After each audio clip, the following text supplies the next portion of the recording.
I've said to him,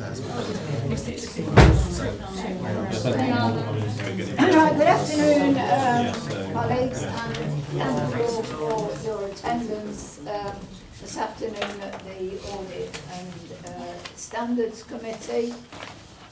You will see from the agenda, the first item is the evacuation procedure. I'm not going to read it through, but we are not expecting a fire drill, so obviously if they go off, we will need to exit out of the front door. Item 2 there is apologies. I've received apologies from Councillor Neil Phillips. and Councillor Daffin, she will be coming, Chair, but she'll be late. Councillor Daffin. Okay, thank you. We want to confirm the minutes of the meeting that was held on the 5th of September, page 5.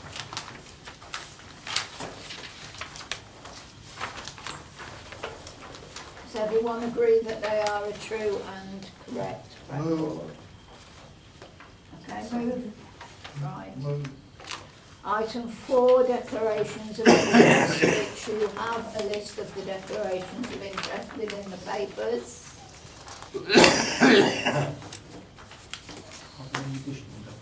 Are there any additions at this, other than those that are printed? Okay. Yes, I will.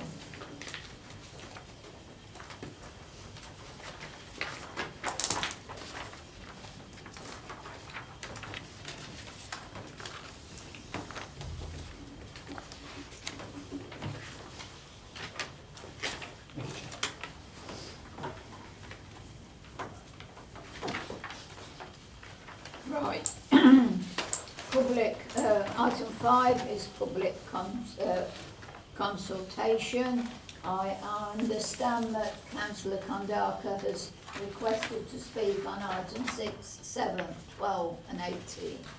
Yes, Chair, that's correct. So I don't know whether you want to take those in order or... I will take them in order, yes, rather than do them all at the same time. So if we could move to agenda item 6, which is the annual audit letter for Nuneaton and Bedworth Borough Council, and it is the report of Grant Thornton. Sorry, Grant, I forgot to welcome you. No, that's fine, thank you, Chair. Scarlett Mayer will be looking to join me, but I say she's running a bit late as well, so but I can cover the audit letter. In terms of the annual audit letter, as it says on our page 3, I think you're on page 11, the letter is a commentary and it summarises our results of the work at the Council for external stakeholders and highlights those matters which we wish to draw to the attention of the public. In essence, it summarises the information that the committee has already received in relation to our findings report that was presented to you on the 5th of September 2017. So there's no real new information in here. It's a summary of our work throughout the year. So in that sense, don't probably go for it in detail. Just remind members in terms of the key findings from our work, which was an unqualified opinion on the financial statements, and also that we were satisfied that the council has put proper arrangements in place to secure economy, efficiency, and effectiveness in its use of resources, and that's following the guidance as laid down by the NAO in terms of the criteria we assess you against. The audit is still open formally, and that's in relation to objections that we've received from local electors in respect to the 16 and 17 accounts. I can't give you a detailed analysis at this time of our conclusions and judgments. For the committee's information, I can say they relate to 4 matters. One is in relation to a grant in relation to a twinning twinning event. There is looking at the value for money of the mobile climbing tower, disclosure of costs in relation to the court case on the equestrian centre, and governance arrangements in respect of setting up car parking charges. So I can give you those. Those are the 4 headlines of what we're looking into. I'm hoping that our investigation will be concluded very shortly, and then we will look to report In terms of the procedures, we have to report back to the council and to the electorate formally at the same time, give the opportunity to both comment. So those are the 4 areas we're looking at. We have met with the council and we've received information from the objectors. As I say, we're currently in the process of analysing that and drawing conclusions from that. As I say, in terms of certification of work of housing benefits, that work is currently in progress, and we will look to complete the completion of this year's housing benefits by the end of the month. I'm going to say, in terms of the audit accounts, we gave an unqualified opinion, so moving on to your page 12, our page 6, just a reminder that in data, when we give an opinion, it's in relation to materiality in the financial statements, and we applied 2% of the council's gross expenditure. We did that based upon the 15-16 budgeted or outturn rather as part of our planning, but we didn't need to change that. And we set lower materiality in respect of related party transactions and senior officer remuneration, given there might be public interest in those issues. On page 13, there was no, in terms of our significant risks, no issues in relation to revenue recognition, income, or evidence of management override. There was an adjustment to the accounts in relation to better disclosure of the positioning of the expenditure funding analysis. And the main change to the accounts, as we discussed as part of the audit findings report, was in relation to the disclosures around the pension liability of the trust, and that was an adjustment to the accounts. So again, those are the highlights from the audit findings report. And then moving on to page 16, in terms of value for money, we identified one significant risk to the council in line with the NEO guidance and the code of audit practice, and that was in relation to future savings plans. And as reported there, we were satisfied that you had appropriate arrangements in place during 16-17 in relation to the forward look and future savings plans. Therefore, the risk was sufficiently mitigated and get one qualified value for money conclusion. Following pages on page 17 are in relation to the audit fees. As I say, on housing benefit grant certification, I can't give you the final figure for this year yet, as we haven't yet completed the work. And then we just draw to your attention that there is one service that we do outside of the PSAA, as it is audit regime at the moment, around all capital receipts. Again, that work hasn't started yet because there are some technical issues around the certificate or that the department requires us to give, but then also the procedures it wishes us to undertake. So we're in discussions, all the audit firms are with the ICAW. Once we get clearance from that, they'll be happy to repeat that work this year should the council require it. So that was where I was going to leave it under audit letter, but happy to take any questions that members might have. Hi there. Could you just remind me of the 4 things that you mentioned at the beginning that you were still looking at? What, the objections? Yeah, and that was that was going to be my other question. They're being looked at because of objections from members of the public, is it, or objections from where? Yeah, they are local electors. Okay. To object to the accounts, you have to be an elector of the borough. Sure. So they are from local electors. They have a right under the Act to question me, make an object to the accounts. There's a 3-stage process we follow. One, is it a legitimate or a legitimate objection? For that, there are certain criteria in the Act. It just needs to, so is it related to an item of expenditure in the accounts? Are you asking me to look at something that I'm required to do as your auditor, and that's normally do public interest report. Is it an unlawful item of account? Are there issues around value for money? So we go through a process of saying, are they legitimate objections? If they are, we then go to a stage 2 process now, and actually what we're following here is the NEO provide guidance and audit guidance note number 4, and that's available on the website. And the Act does now permit us to not consider objections for certain reasons, if they're vexatious, if we don't think that it's not in the public interest, or the cost might outweigh the balance. So we have that process. If there are certain issues where we can't reject them at that, if it relates to a governance issue at the council, and then you have to say, well, actually, if it doesn't necessarily reflect the amount of money involved, if there's a governance issue, so we can't always do that. And then if we go to a stage 3, then we provide a statement of reasons at the end of that process, for what our overall conclusions. That's made available. Well, normal process is there will be a provisional view made available both to the council and to the objector at the same time for comments, and then depending on what feedback we get from that, we will move to finalisation. In terms of the overall scope of the work, I mean, I know there's pressure, and certainly the council are quite keen to clear them, to get them cleared. The NEO PSAA, there was a 9-month window in total, a maximum. We'd look to do them a lot quicker. So, and I'm hoping that actually we will get provisional views out within the next few weeks, to be honest, depending on how the information goes. So the 4 items we're looking at, as I say, one was in relation to a grant that the council made to a twinning society. It was a very small amount of money. As I say, one was in relation to, and I'm sort of summarising here, not in full detail, the value for money in terms of the mobile climbing tower that the council has purchased and is running. And there is an issue, also a question around disclosure of cost in relation to the Equestrian Centre legal case that was concluded during 16-17.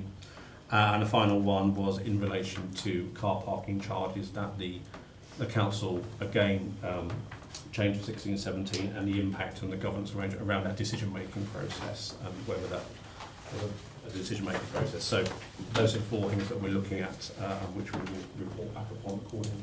Okay, thank you. Councillor Drummond. Yes, thank you, Chair. Can I just ask, the fees for last year were 4,697 and the proposed fee for this year is 11,300. Why is there such a substantial increase? On the housing benefits. Yeah, it's currently subject to the PSAA regime, and what they do is they work on a sort of 2-year cycle. So they look at the amount of work that was undertaken 2 years ago when setting the 15. So for 15-16, they would have looked at the amount of work that was undertaken in 2012-2013. And the things with the so that's how they would set the scale fee, is whatever we would call it. The scale fee can be varied depending on the number of issues that we identify when we audit the claim. There's a sort of 2-stage process in auditing the claim. So, in a sense of we have to undertake discovery samples. So you issue housing benefits. There's a number of criteria. You issue rent rebates, rent allowances, and a council tax rebates. The way that we have to audit that is we do discovery samples of 20. And Scarlett's now turned up, so you can help me here when I get this wrong. So I probably won't do. Hopefully I don't do. And then if we find errors in those, then we have to do additional testing, which we call 40+ testing. So if we don't find any errors in 1 year, then we don't have to do that testing. That can mean that the audit fee is lower. So I would imagine back in 12-13, we didn't find much wrong with the claim, and therefore there will be no additional work, or they were anticipating when they set the scale fee a lower level of work to be required.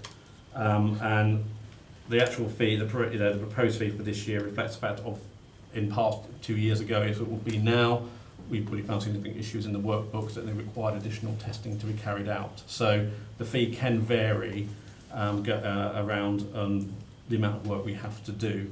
So that's why the scale fee can vary significantly year on year.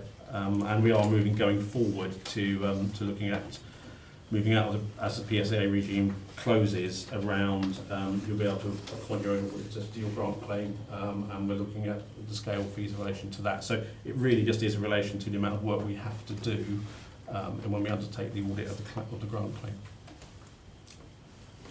So. Right, any other member? Councillor Connick, or you wanted to speak on the item? Yeah, I'll stay here as the chairs have gone. Couple of things. It is really important it talks about in these value for money conclusions how accurate we are and how we're forecasting the future. We clearly have an issue with our capital projects, like the depot move, which was down as 600,000 and became a £2 million project. We clearly keep doing this, and one of the things we need to look at with internal and external audit is properly managing our capital projects. Because what we can do as a council is say, we'll have this marvellous depot move project, which will save us loads of money. It will only cost us X. And then we find out £1.4 million extra has been spent on the depot move. So I do think we need to realise we aren't managing our projects properly, particularly on the capital side. We're not using the proper project management tools. And I do think the audit process should look at these capital projects and actually look at all the hidden expenditure. For example, the depot move will mean we need somewhere new to park the mayor's car. So there's all sorts of ripple costs that we keep forgetting to do, and we keep forgetting to get like the waste permit sorted, which is another ongoing issue. And I've now been told I'm not allowed to talk to officers at this council, so the scrutiny will be even worse. Thank you, Chair.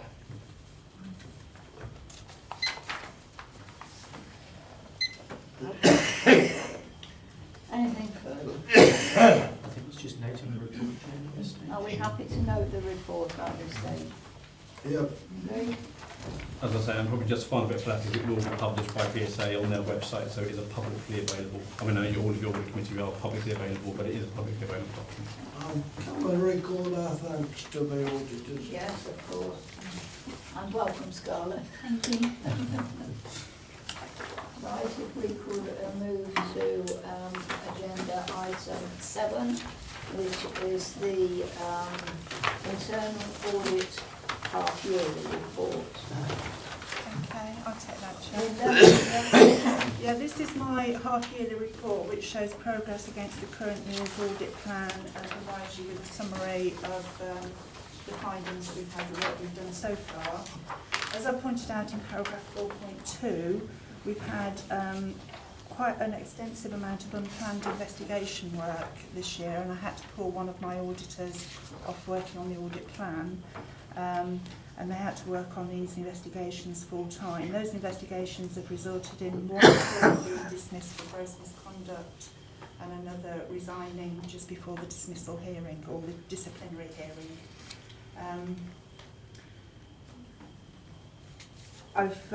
There is a summary of the findings of Appendix B, but I have to point out that that's a snapshot to the point that we did the audit, and things may have moved forward since then. At the committee meeting in July, when I presented my annual report, members asked for a summary of the total number of recommendations made, if any of those had been rejected by management. And I'm pleased to say that we've made 58 recommendations so far, and all have been accepted, and timescales have been set for implementation. At Appendix A, that's the current year's plan and progress, which, as I say, is quite slow. The team are trying to catch up with the investigation that's been completed, but if I feel that this has to be updated and it's not achievable, I'll bring a further report to this committee in January with proposals and what can be carried forward to the next following year. At Appendix B is the summary of our findings. I met with Councillor Tandy yesterday to discuss reports, and Councillor Tandy was concerned around markets and the fact that we're given limited assurance, and there was an awful lot of findings there and recommendations. We did ask Jonathan White, who's Head of Town Centres and Marketing, to attend this meeting, but unfortunately it was short notice and he couldn't attend. But he has given me a summary of what he's doing so far, and I can read that out to you. I just want to point out that Jonathan requested an audit of this. He was new to the authority. He was keen to find out what the issues were and what needed to be addressed. So he had requested this audit to be completed. And he said that the department is currently in the process of a full restructure exercise as part of an ongoing review being conducted by the head of department. The findings of the audit have been noted and actions and timelines agreed to address the areas of concern. The implementation will run in unison with other improvements noted as part of the wider departmental review. It is anticipated that the review will be completed and new arrangements fully implemented by the 1st of April 2018. And I think that's all I want to say. If there's any questions. Okay, yes. I noticed here there was a sample of 2 of 10 invoices reviewed on the markets, which 2 out of 10 were incorrect, and I'm wondering whether a larger sample has been looked at, because that's obviously 20% error. No, we didn't. We just restricted it to that number. So do we know how many invoices there are already in for marketing? My concern is that it could be a large value. If 2 out of the 10 invoices that were reviewed had 60 and 122 pounds errors, then there could be significant costs in there that we need to try and recoup from the market. I think one of the reasons why it was there was because of the way that the charges were set out and the way they were calculated was quite complicated, and that's one of the other issues that we pulled out here, that needed to be clarified to ensure that it didn't happen in the future. But there are quite a lot of invoices, and it would have been quite a large job, I think, to extend it. We could have gone on and on and on, I think. Okay. Okay, it's just, Yeah, no, I Stuck take your out. point, yeah. okay, thank you. Okay, any further member wishes to speak? Councillor Condé, Yeah, I'm a great fan of auditing. Whatever you do, it's always good to check up what you're doing.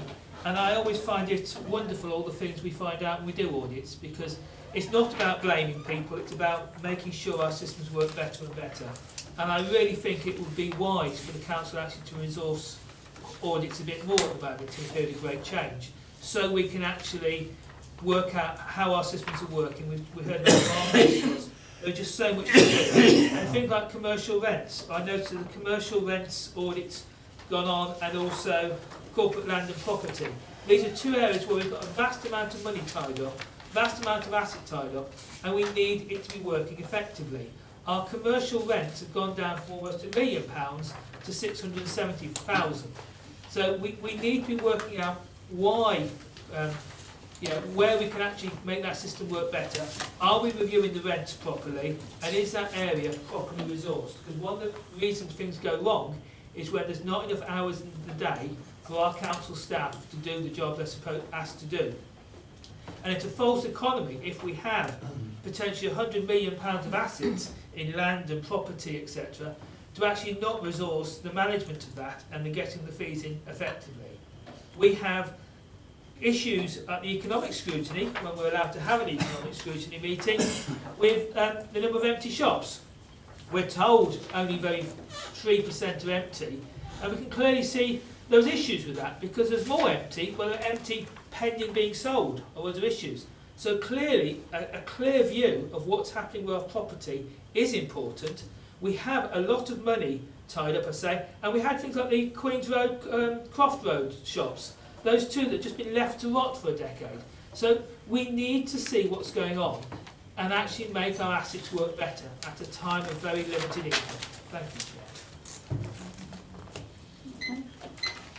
Chair. I know that we will be receiving further updates on these internal audit findings in due course, because we have to, what Linda is saying is some of them are just snapshots which just happen to have a problem at the time you're looking at them, and then they're investigated, and then we move forward from there and get the reports to say what the problems have been. So are we prepared to note the progress against the audit plan at Appendix A and the key findings in Appendix B? Is that agreed? Okay. Agenda item 8.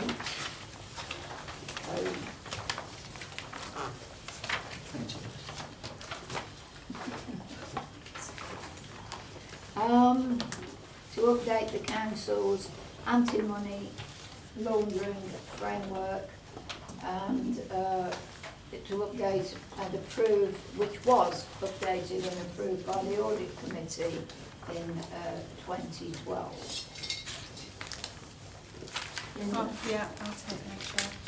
Yeah, this is an update of our anti-money laundering framework. I think it was first introduced back in 2009, last updated in 2012, but there has been some new legislation that came into force on the 26th of June of this year. So the updates that we've made ensure that we're compliant with those that new legislation. The updated framework is at Appendix A. The changes have been highlighted, so the additions are underlined, and you'll see what's been deleted. And in paragraph 4.2 of my report, I've highlighted what the main changes are. I think the key issue that I had certainly had discussions with Simone about was the amount of cash that we would allow to be received, because we did set it at £1,000, which we thought was reasonable, but certainly with housing, When we've got a tenant that's trying to protect their tenancy, they're in rent arrears, they borrow money and they suddenly come up with the money shortly before being evicted, and that exceeds the £1,000. So what we've introduced here is in exceptional circumstances like that, we would accept more, but they would have to be exceptional circumstances. But I think that's all I'm saying. So, Any member? I move that we accept the report. Agreed? That agreed? Moving to agenda item 9, the Treasury Management Monitoring. Thank you very much, Chair. As always, there's a lot of detail within this report, and it details the full activity that the Treasury team have done for the first half of this financial year. At the time of writing the report, the economic outlook, as in section 4, is what you see there. But since that point, the Bank of England, the Monetary Policy Committee, decided to increase the bank rate to 0.5. The consequence of that is that they're now predicting that it's going to be a very slow recovery. So their latest forecast says that it will increase to 0.75 in December 18 and 1% in December 19. However, the risks are still the same, very much to the downside with Brexit negotiations. So we'll see what happens with the markets and how they react to any decisions that come out of government. Moving on, what I do want to point out is on section 5.7, which is on page 42 of your agenda. I've moved a lot of the charts to a separate appendix now so you can actually read them better than what was in previous reports. Liquid cash deposits have been reduced significantly across the year, and that is a concerted effort because returns were only at 0.15, whereas I could get 6-month returns at 0.36 by investing in the markets. I must stress that we do maintain a very detailed cash flow, so we make sure we have got sufficient money coming back in from maturities over a short period of time to make sure that we can pay salaries, creditors, housing benefits. So even though we are maintaining a reduced liquid cash position, it is managed. Moving on to 5.17 on page 44, that shows the average returns that we've achieved so far this year and compares to the last financial year. And obviously what you can see is year on year returns have dropped. Hopefully we'll see things ticking up slightly now with bank rating being increased. But you can see fixed rate deposits of 364 days or less have dropped to 0.47 compared to 0.57, and money market funds dropped from 0.35 to 0.18. So it's a huge decrease and is obviously impacting on returns that we can achieve. The good news, however, is on our property fund, and the graph on section 5.20 shows that we are receiving a dividend in excess of 4% each quarter, which is magnificent and certainly helps with investment returns. It's also good to see that the black line there shows that the value of that fund is increasing month on month, and the £1 million that we've placed, it's anticipated that part way through next financial year that the value that we've actually placed will be back to the £1 million, which means we've recovered the charges of entering it and the impact of the EU referendum, which saw a sharp downturn in that value. In 5.25, the investment activity, you can see there the sharp decrease in returns we're getting on 6-month deposits. If you look at the first line of Lloyds Bank, back in April we were getting 0.55. When we did another deal in September, we were only getting 0.36. The markets have increased a little bit, but we're waiting to see how much of this bank rate increase will feed through and how much they'll pass on to local authorities for future investment returns. The only other thing I would like to point out is on the revenue position on 5.32. At the time of writing this, I wasn't predicting any variance at all. However, following discussion with our Treasury advisors and some reworking of our MRP calculation, which is our minimum repayment of principal, we think we can probably generate about £44,000 worth of savings in the current year, which will certainly help the bottom line general fund position. I've got nothing else to add, but if anybody has got any questions they want to ask, I'm happy to take them. Thank you, Chair. Has there been any meaningful change to the risk profile of your investments? The risks are still the same, obviously very much the downside, so I'm still keeping a mindful view as to who we're investing with. We're still keeping with UK banks and building societies, still using money market funds, but obviously on a reduced basis now because of the rates that they're offering. So the risks are still the same as they were previously, but we'll just keep our eye on what's happening with the Brexit side of it and what happens with the banks. Thank you. Caroline? The property fund, is that the one you spoke to us before about? It's where councils pool together, is it? Exactly, yeah. We're not investing in specific assets. We're part of it's what's called a pooled investment vehicle. So we've invested £1 million with however many other authorities. It's over 800 million now. And this company will then go and buy assets themselves and manage them. So the dividend we get is essentially the rental yield, but they'll also hopefully appreciate in capital value, so we can see some return on that eventually. Any other member? I move that we note the report. Is that accepted? Thank you. Moving to agenda 10. The amendments to Audit and Standards Committee terms of reference to allow for approval of annual accounts. As you recall from previous years, this particular issue has always had to go to a full council meeting to be finally signed off. But there has been a suggestion and an agreement that in future the amendments to the Audit and Standards Committee terms of reference will be signed off here at this Audit and Standards meeting. I think that's right. Yes, that is correct, Chair. Thank somebody to say yes. Yes, just to be clear, Chair, the proposed changes on page 62 of the agenda with the the only other thing to mention is in paragraph 5.2 of the report, and that is that there was some concern that clearly this is just a committee of council and therefore members won't all get their opportunity to review and, if necessary, speak on the issue. So to address that, the recommendation from the Constitutional Review Working Party is that the agenda and the accounts be supplied to all elected members, and that clearly they can then, if they so wish, come here to make representations to you as the Audit Committee on this particular issue. Okay. Yes, Chair, I mean, sorry, I mean, not that I'm a lawyer, but just if you are concerned, the account audit regulations do permit the approval of publishing of the accounts to be the council or delegated to an audit committee or delegated to a committee. So you are in accordance with account audit regulations. A number of authorities doing that.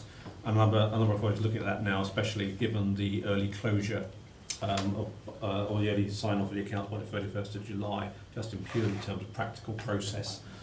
So it doesn't necessarily reduce your governance and your accountability arrangements. I was saying to Craig earlier that if members are uncomfortable a little bit that they wish some training, then I'm more than happy to come and help out with that if you feel you need that going forward. So just let us know and we'll try and help you through that process.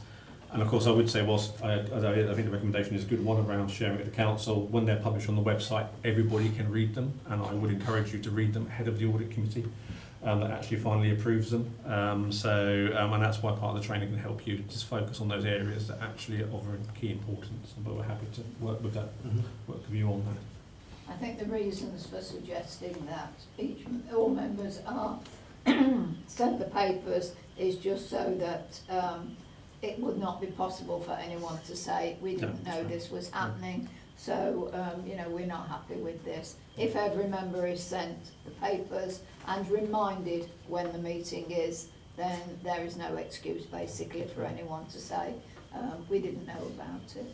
Did you want to speak? Yeah, just briefly, just to the draft accounts will actually have to be finalised by the end of May in order to then allow audit to take place. So we'll be able to publish draft accounts by the end of May to give members the more, Yeah. public, I guess, the more. That's what I was saying, that Yeah, and they to will do be the available training. from the end of May, so I would encourage you to look at them then, rather than wait for the agenda to come out. The recommendation as written is that the changes highlighted in Appendix A be approved, and it's been recommended to Council that the Constitution be amended accordingly. Is that agreed? Agreed. Thank you. Moving on to agenda 11, which is the Local Government Ombudsman's annual report for the year ending the 31st March 2017. Yes, Chair, Chris Tyman isn't here, and I said I would take this item on her behalf. Finance people having departed the room. Just to recap in terms of 5.2 of the report, this committee has already had a report in connection with that specific matter, which was the planning plan administration in connection with, it was a crossover between this council and the county council in terms of our housing role and the county council's role to provide support or supported services to an individual in care. So I don't propose to deal with that. The only other item that we need to highlight is in 5.1, and as you'll see there, that is a case involving damage to a complainant's garage. There was a dispute in terms of what would be appropriate by way of a payment to compensate for the cost of repairs, and I have to say, as you'll see in 5.1, it was settled for £100. So I don't think we need to say any more than that at this stage, but those are the two key findings that have been highlighted.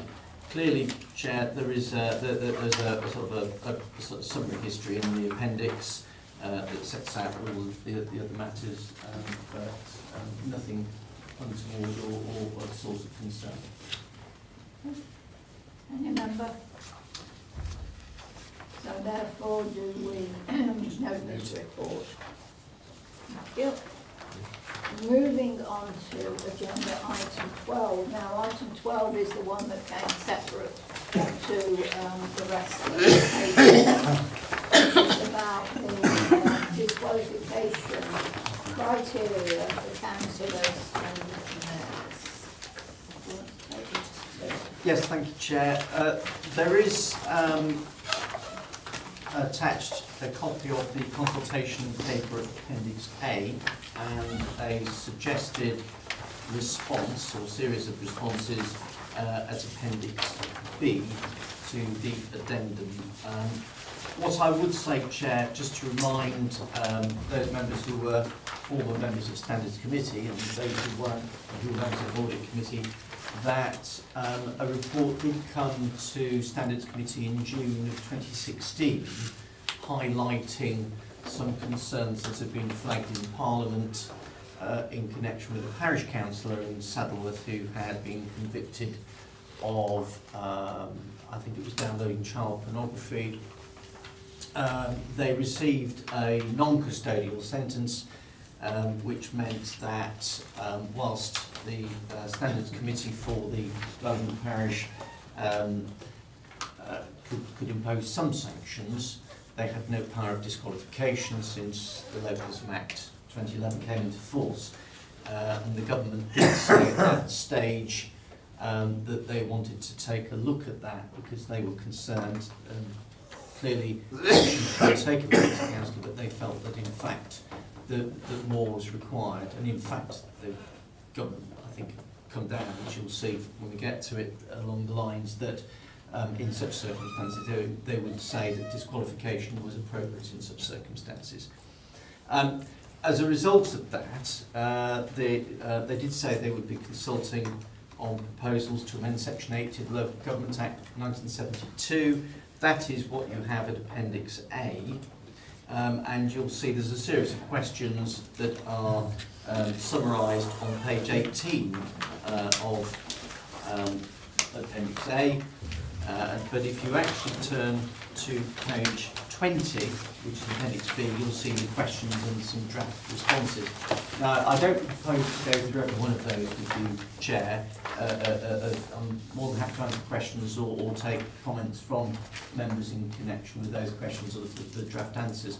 What I am suggesting, however, is that we, i.e. you and I, plus any other members if they wish, settle the final response. We have to have a response by the 8th of December to DCLG, but that we agree the precise wording that we want to send back to DCLG on these issues. So if I can just very quickly summarise what you have before you. Clearly, in terms of people being on the sexual offenders register, the recommendation is that disqualification should follow. I should add, it's not retrospective, so if you're already on the, I'm not going to ask anybody to put a hand up, but if you're already on the sexual offenders register, it doesn't apply to you, but anybody who goes onto the sexual offenders register going forward, it would apply. Similarly, there is an issue, and I will flag this issue because I think it's quite important. One of the drawbacks with this process, as outlined in this consultation paper, is the answer to the question, well, how do you know? Because there's nothing in here that tells us anything about how we will find out, and more importantly, from my perspective, and something that, as a Deputy Returning Officer, I'm very acutely aware of, that when a nomination paper comes in, if it's been properly ascribed, it is a valid nomination paper, it will lead to an election. We have no way of knowing whether the candidate falls foul of any of these rules or not, and therefore it will only be the test of time as to whether or not that is in fact the case. So we could find ourselves running an election and then very soon afterwards something coming to light and we have to declare the election void and starting all over again. So there is a bit of an issue there that we need a mechanism in place to ensure that we can avoid that scenario from occurring in the first place. Clearly that's a matter of detail, but it's certainly quite important, I think, if you're going to have something that we don't end up chasing our tails in terms of dealing with this. And one of the recommendations that we're suggesting is that there should be an arrangement between the parties, the political parties, and the police, so that they can screen their potential candidates before they actually put them forward onto a nomination paper. At least then, it might filter out any such issues like that. And that's quite contentious, but I think you need some. I can't see the way of doing it, because other than that, we have to take that nomination paper as a valid paper. There are, in addition, Chair, a number of suggestions in terms of the Antisocial Behaviour Act, which is set out here. Clearly, members who are guilty, if that's the right term, such that they receive either a civil injunction or an antisocial behaviour order of some description, quite clearly that would be an issue that could then tend to suggest that the individual is not suitable to be a community leader. However, the question that is still left open is it just those two categories, or is that setting the bar too high? And one of the points that is made in here is the danger. It's already difficult, and I know I've said this to members in a different scenario. It is difficult to get an injunction at the best of times, and you need a fairly compelling case to be able to grant an injunction.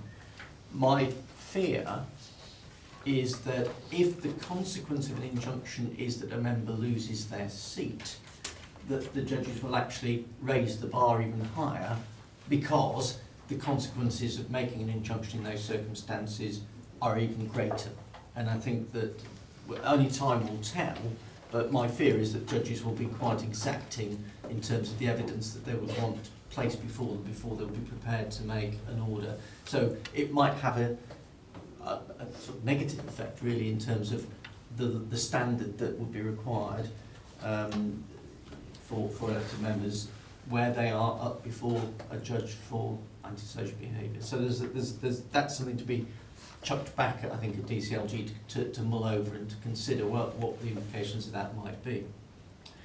And just one last point of interest, and it's about this point of retrospection. Clearly, and hopefully we don't fall into this, but there are always the odd case, there's always bound to be a case somewhere in the country where there is an ongoing case that might come before the judges at a point between the legislation existing and coming into force and making of rules. So there needs to be some clarity in terms of when does this bite.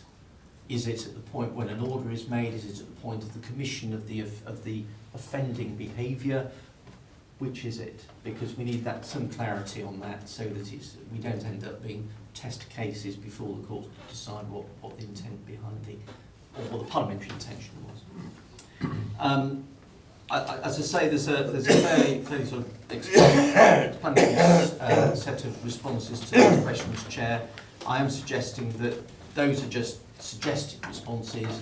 It's for this committee and yourself to decide whether you accept those or not, and if you don't, to put it whatever you think is suitable in its place. Yeah, I think one of the things when you talk about political parties trying to find out if people that they are considering as candidates are falling outside of the rules, then I think quite quickly we're going to have to talk to the police or individual parties are as to whether we could be allowed that information to be given to us. I don't know the answer. It's something that we're going to have to investigate further. Right, any member? Thank you, Chair. On that point, I'm glad the first draft response says logically it would seem sensible for arrangements to be in place where political parties can seek vetting information. I think I'd be very supportive of that. But in the interim, I guess that's why we have to take people on trust and interview them and get 10 good people who are registered to say they're a fit and proper person. That's why the nomination forms have that requirement for 10 signatures and people to kind of recommend an individual.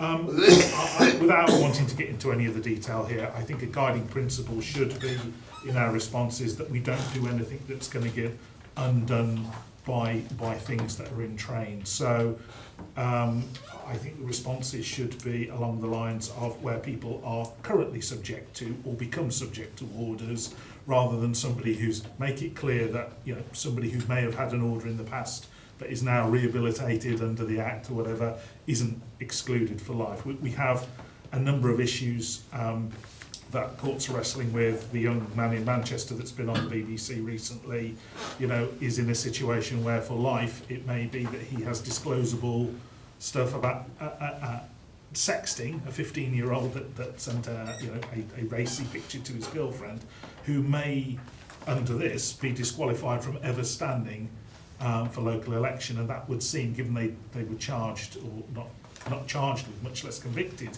or cautioned for any offence, it does seem that would be unreasonable. So I think we need to have due regard when we send the responses that they aren't just blanket, that they are qualified.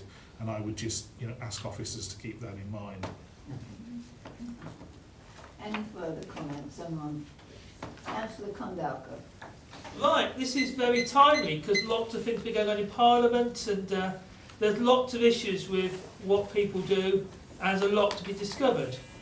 However, we do need to be careful that under the auspices of making sure we're safe from these people and deal with the sexual offences, we don't actually then sneak some other stuff in via the back door.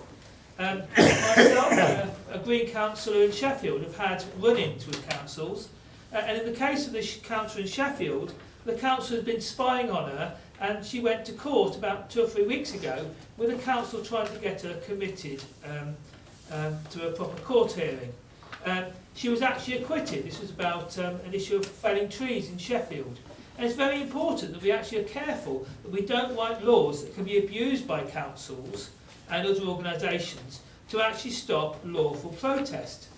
And one of the issues I've always had an issue with is my freedom of speech, which is council horrendously tries to curtail under the Code of Conduct. If we're not careful, it will have an injunction of some kind awarded by the council without going to court, and then try to get me banned from being a councillor. It's already outrageous that I'm not allowed to speak to officers, and so we do need to be careful that there's not kangaroo courts and a lack of transparency. I also think that for the more serious cases, the real cases of improper behaviour, the council might just bury things. It's going to actually encourage the council, if someone reports a councillor has done something seriously wrong, not to bring it up, because that councillor then may end up being disbarred from being a councillor. So we do need to be careful about this. And I am concerned that this response is being done by Councillor Tandy in conjunction with the monitoring officer. I think it's important we get the wording of this right. It actually catches those serious cases, but is not there to actually disbar honest, hard-working councillors from speaking their mind. In relation to the responses have been done based on the legalities of the questions, and obviously it had to come to this committee for members to see it, so this is the form that we have had it in. That is exactly the reason why, if any of you have any comments you want to make, you make them now, so that we can include them in any of the responses we send. We've already noted the reports that Councillor Tromans has made. Councillor Haynes.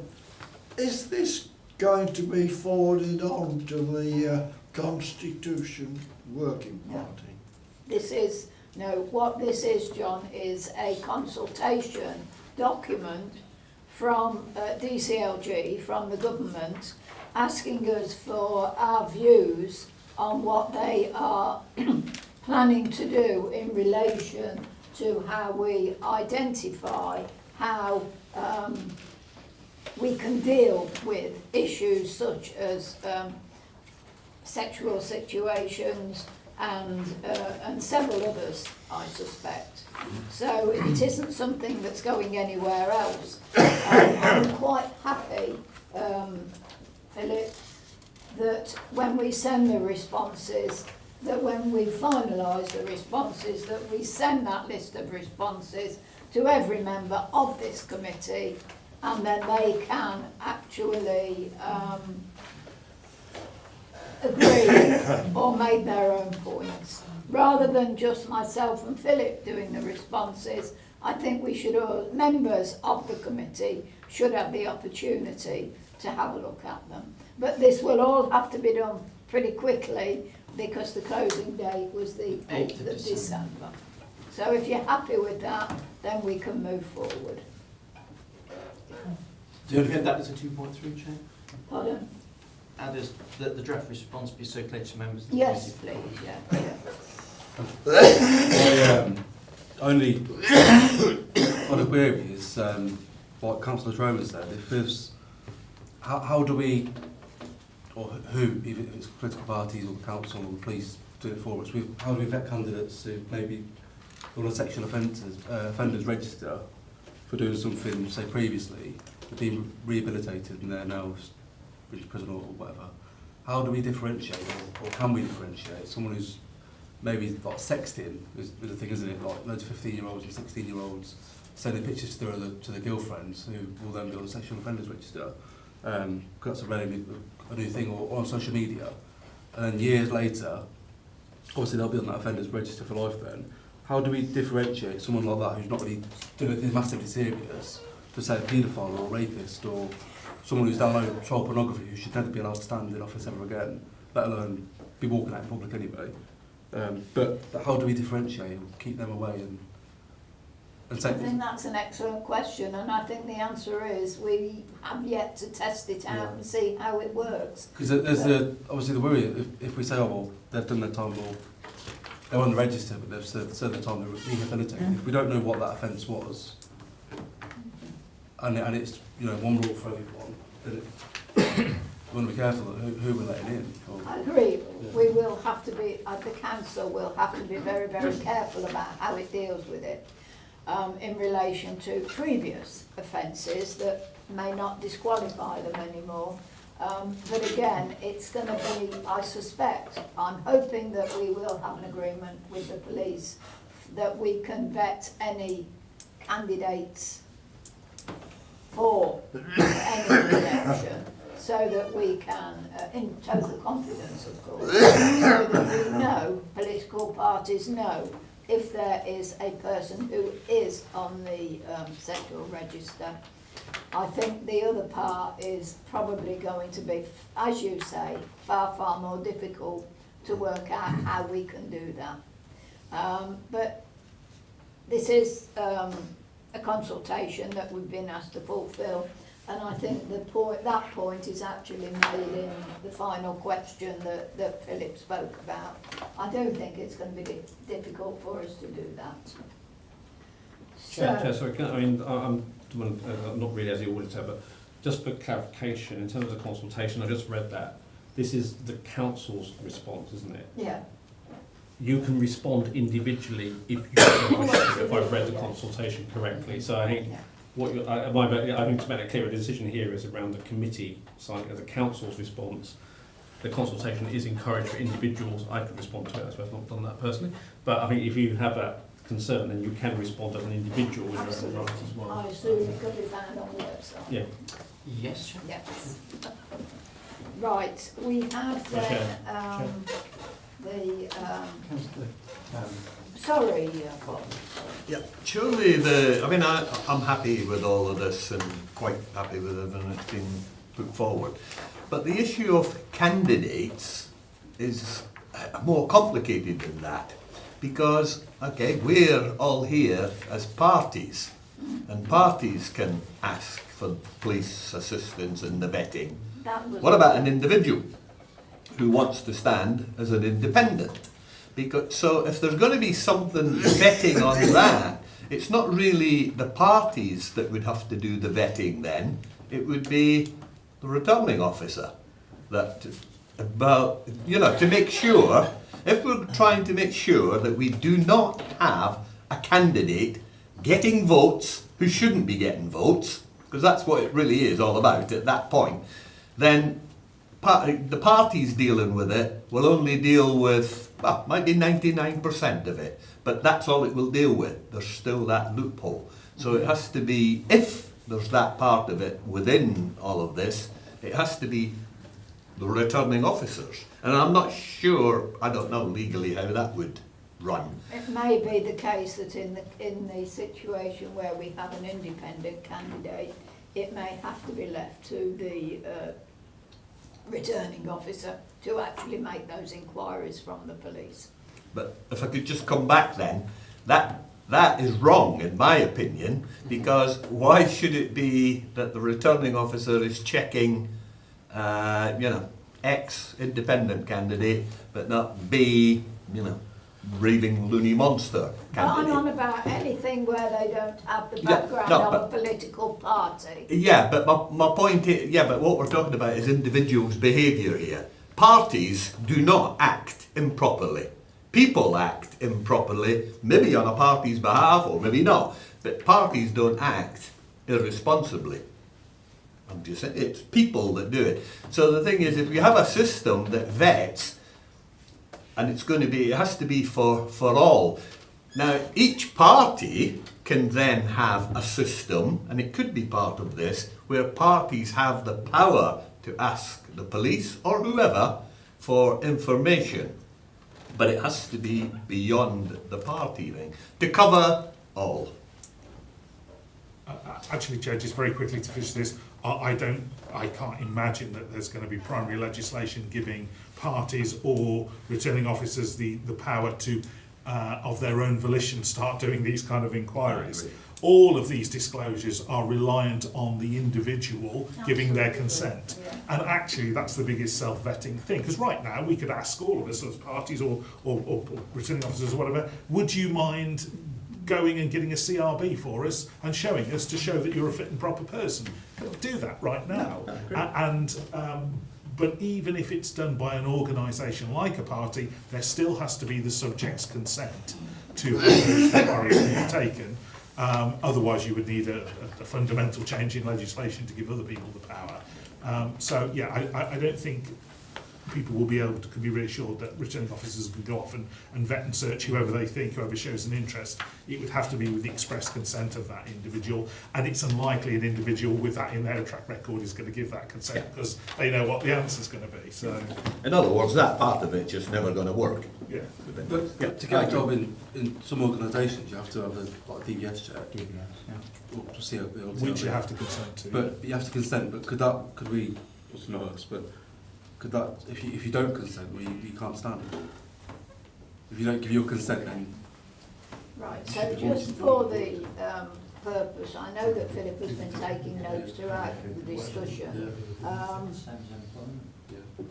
that the Director Governance and Recreation be given delegated authority to finalise the response in consultation with myself prior to submission. Now, I think it has been noted within the minutes that all members of this committee will be shown that response before it's sent off. But as I said, we will need your responses back to that quite quickly because time is running short. So on that basis, are we happy to go forward with this proposal? Yeah. Thank you. Yeah. That was item 12.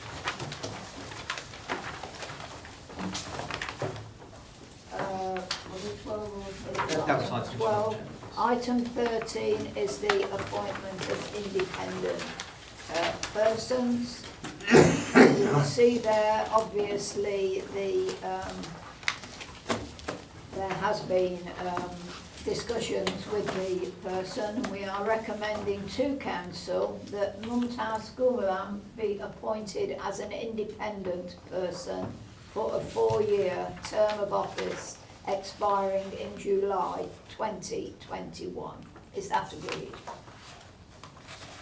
Chair, if I may, it says here that we as a committee are going to recommend to the council that this, and I imagine excellent individual, is going to be appointed. But why are we seeking to appoint them? Is it because one of the existing independent persons' terms up, or has resigned, or we have additional requirement for independent person? And could we please know a little bit more about Mumtaz Gulam before the committee recommends them to the council? Shall I respond, Chair? This is a follow-on from the decision of full council in July. If you recall, we have appointed a number of independent persons in July. One of the individuals that went through the process and through the SIFT wasn't interviewed at the same time as the others. They were interviewed later.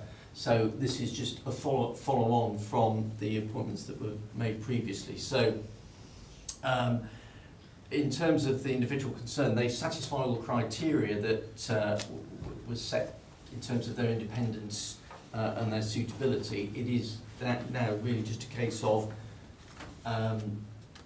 going to full council, because it's a full council appointment, in order to add them to our list of independent persons. So in total, I think there's something, at the moment I think we have something like 8 individuals who are independent persons, and I think it's making it 9 for us, for our council. And the reason we've done this, one, the initial 4-year term came to an end, so it was necessary to review and refresh our list anyway. Some of those independent persons that were originally appointed did fall away. They either moved away or ceased being an independent person by choice. We need to have a fairly healthy pool of independent persons, partly because, one, they obviously get involved in the standards regime, but equally they are also now part of the process, the disciplinary process for statutory officers, and if we have a situation with the statutory officer under disciplinary procedure, there has to be a panel of independent persons convened to advise full council before any decision can be taken pursuant to any action that flows from that process. So it's about having enough people available to do that. So in a nutshell, what I heard was there was a recruitment process that was necessary to keep up the numbers. This person, when the list was given to the full council, wasn't on it because you hadn't quite completed all of the process, and so fair enough, they were just added to the list. It has been properly interviewed, and so therefore we agree the recommendation, yes? Yep. Agenda item 14, which is the amendment to the council's constitution regarding finance and civic, on the portfolio of finance and civic affairs. This issue went to the Constitution Working Party, and there was a small amount of concern in relation to evidence being produced that the application for funding in relation to claims could be validated, I think is the best way to put it, wasn't it? And therefore we have put forward, I don't think there was any argument at that meeting that it wasn't valid, but perhaps in the case of audit there might be at some point some sort of question as about, well, do we know that this is true? Again, it's about trust. There were no applications, I understand, in the previous year for the carers allowance, so we're not going to be in any trouble. But at the end of the day, it was felt that we should bring this forward, the amended wording brought forward, so that it did cover any eventuality. Yes, Chair, if I can just add to Yeah. that, and just to say this was a recommendation that came from the Independent Remuneration Panel to update our policy for carers in the Members' Allowances scheme. They felt that it wasn't clear enough to encourage people who may have caring responsibilities from feeling that they could come forward as a prospective candidate. And you're absolutely right, it was something I was going to raise directly, was that we were, the form is part of the Members' Allowances scheme that you've got there at Appendix B, but to pick up the point that was raised at the Constitution Review Working Party, I was going to suggest that we add something along the lines of, please attach any relevant receipts, stroke invoices, as part of the claim, which then can come in, so that it's clear that the costs have been properly incurred. I think there was a little concern that this process might be open to abuse, and therefore if we have an auditable process with receipts, etc., then that might well be a way of addressing or mitigating that risk. Okay. So do we agree the recommendation? Yeah. Good. Item 15, which is a review of the register of members' interests and gifts and hospitality registers 2016-17, which you have as Appendix B. Oh, right. Yes, Chair. We do this every year. In fact, in front of Councillor Troman's are a number of folders. If members wish to review those, they're there to be read. It's part of the transparency agenda. All of this goes on our website in any event, but we do encourage members and officers to be clear when and from whom and what they might receive and in what circumstances, and whether or not they've accepted the offer, be it gifts, be it hospitality, etc. We do have in the Constitution the Gifts and Hospitality Policy, which does state what the process should be. it is about openness and transparency. There is, in addition, the members' declarations of interest, which I guess has become less of an issue now for members, insofar as we actually produce for every committee a copy of the declarations that have been submitted with every agenda in any event. So it should be fairly open and transparent to members of the public whether a member is participating in an item where they've actually got a potential interest. But nevertheless, as a matter of good governance, we do like to bring it forward to members for them to review in case they feel that, or to give some measure of assurance to the general public that these things are under review on a regular basis. So, okay, so we, you have the 2.1, 2 and 3 recommendations, are they agreed? Yep. Agenda item 16 is any other items. I haven't had notification of any other items, so I'm assuming no one has any. The next item on the agenda is on the pink papers, which you will note from the report. It states at 1.2, I'm not going to move us into closed session because of what it says in 1.2. At this stage, members must note that the committee would move to a closed session should members wish to discuss these cases. So it can be in public session, but not if any member wishes to discuss any of those cases. Councillor Condacor, you wish to speak on this item. Did you wish to speak on any of those cases? To make it clear, I haven't actually seen the pink papers, so I don't even know if that's partly what I want to speak on. I can't speak on them because I don't know what they are, so I'm fairly safe on that. Okay, but if at any point any member starts to talk about any of the cases in these papers, I will call it into private section. Are you clear about that? Mm-hmm. Right. So then. Right, thank you, Chair. The report is before us, and as I say, because we are in public session, I won't be sort of going into any detail in connection with any of the items. It's really to give members a feel for where things are in terms of the sort of the workload and what's happening. So I just wanted to pick up first and foremost an update in terms of on page 84, case 216. That is that case is now closed. That's the case where not to proceed in terms of that they can. They're quite happy now with that other actions have taken place which have mitigated their concerns, and therefore they no longer wish to proceed. Beyond that, Chair, you'll see the case 517.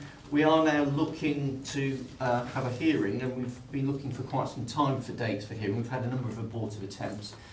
Kelly is on the case again, and we are looking, so I'm looking around the table for volunteers, for dates in January, so that members have plenty of time to diarise this. We need a panel of 3 members for a hearing to deal with case 517. So Kelly will be sending out an email to all members of the committee with a view to forming a panel to deal with that particular matter. Right. Anyone have any? Councillor Condacor, you asked to speak on this item, but I have laid down the rules for speaking. Right, thank you, Chair. I did ask to see the pink papers as a councillor and a member of the Green Group who wasn't allowed to do so. I then asked to see the bits of the paper about me and was told it would be a access subject request requirement. So I actually had to formally ask, and for each time I do that I have to pay £10. I think, and it's a very large committee, this Audit Standards Committee, it is very strange that it doesn't have a member of the Green Party on it.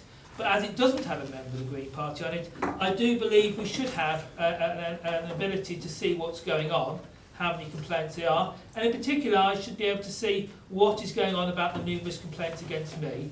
And I also think we need this whole process to be more transparent, and we need far less complaints. County Council, we tend to have 1 or 2 a year. The Borough Council numbers are ridiculous. And we have no control over people, how many people make complaints. Right, we have therefore then the recommendation is that we note the complaints for the period the 1st of February 2017 to the 31st of October 2017. Chair, if I could, and without moving it into closed session, just ask a couple of general questions. It says IP view. Those comments in there, are they the independent person's Yes. view? But that view is based on the information provided, what, at the first sift? So just from officers rather than taking evidence from both sides? Our process, Chair, is we share the substance of the complaint from the complainant with the independent person. Their role at this stage is simply to sift it, to say if what this person is saying is true, would it merit further investigation? So it isn't a determinative final view on the outcome, because that it's to determine whether or not the matter should proceed to stage 2, which is an investigation where the member concerned would be formally interviewed and the complainant and any other material witnesses, and then the view it will come back here for review. The other thing is, for completeness, we need to identify which councillors, so if it's got a surname it needs to have the initial in front. One of the councillors that where we have more than one councillor with a surname, it's just their surname, and so we're not sure which one of them it is. So that needs to be amended. The final thing I'd like to ask, Chair, is if Director Richardson would just like to remind us again when it was that the council adopted something that this committee agreed some considerable time ago, and that is that all members should be informed immediately when a complaint is received about them. Yes, it was in April this year, Chair. The council voted and accepted that. Yeah. Okay. Thank you very much. Okay, thank you all very much, and we agree the recommendation, yes? Okay. That is the final part of the meeting. Could I thank all of you, everyone who's here and officers who have left, for attending the meeting, and have a safe journey home, especially if you've got to go on the M6. Thank you for your support.